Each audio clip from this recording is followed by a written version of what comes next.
Bom, nesta última aula da Revolução Francesa, veremos como foi o governo do Diretório e como se arquitetou o golpe do 18 de Brumário.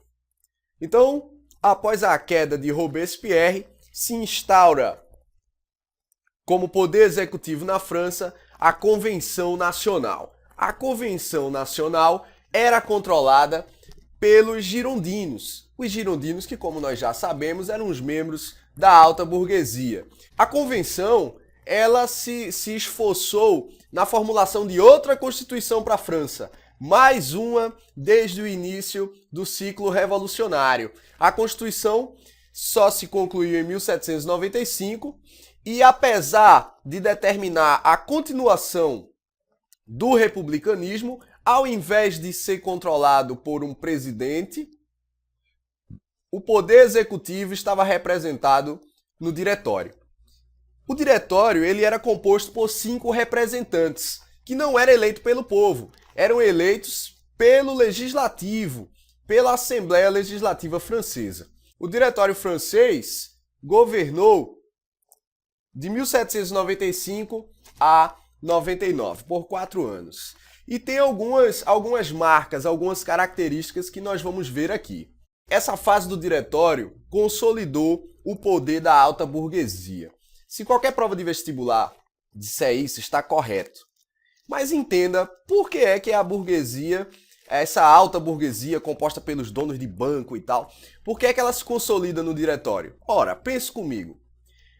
Na fase do diretório, o republicanismo é marcado pela volta do voto censitário. E você já sabe que o voto censitário só vota quem tem dinheiro. Só vota quem tem dinheiro.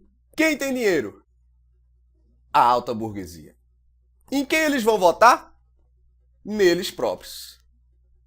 E aí eles vencem a eleição e vão para a Assembleia. Quando eles chegam na Assembleia, em quem eles vão votar? Neles próprios. Quem faz parte do diretório? Eles próprios, para governar para eles próprios.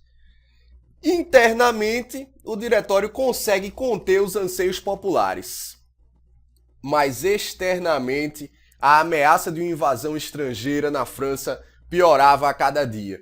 Os governos estrangeiros, principalmente os defensores do absolutismo, estavam arquitetando a invasão à França, mais uma invasão. Foi quando um general militar chamado Napoleão, que só era bom na parte, na outra não, a gente vai ver isso na era napoleônica. Napoleão, não por seu tamanho e imponência, mas por suas vitórias, ele tinha muito prestígio entre os soldados. Graças às suas diversas vitórias em batalhas contra essas forças estrangeiras, você se lembra, durante toda a Revolução Francesa, em todas as aulas, eu sempre comentava a invasão de forças estrangeiras com apoio da Inglaterra e a França resistindo, estava lá lutando e vencendo as batalhas. E Napoleão era conhecido por nunca perder uma batalha, extremamente inteligente, estrategista. Napoleão ganhou muito prestígio entre os soldados e também entre os camponeses, aquelas vilas que o exército defendia para defender a fronteira francesa. Ele acabava libertando algumas cidades do domínio estrangeiro e com isso ganhava prestígio também entre algumas camadas populares. Napoleão, então, força um golpe de Estado. Ele consegue apoio de setores da burguesia, principalmente da alta burguesia também, e setores do exército. É quando em 10 de novembro de 1799, ou, segundo o calendário da Revolução Francesa, o 18 de Brumaire, desculpa o meu francês, eu não tenho praticado muito, então Napoleão consegue aliar-se a membros da alta burguesia e dessa forma consolidar um golpe de Estado. Ele toma o poder, dissolve aquele diretório que nós acabamos de falar dele, composto por 5 representantes eleitos do legislativo. Ele dissolve o diretório e então institui um novo governo onde o poder executivo seria praticado por quem, professor? Direto por ele na canetada? Não. Seria agora o executivo representado num consulado formado por 3 representantes.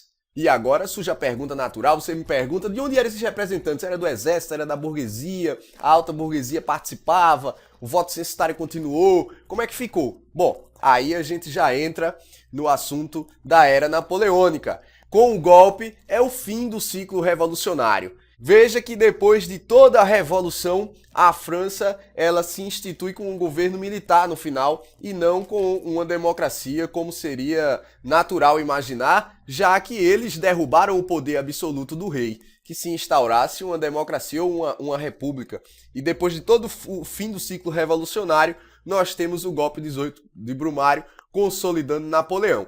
E aí, como era o consulado e as características e as decisões e as guerras napoleônicas, aí é tema das próximas aulas. Até lá!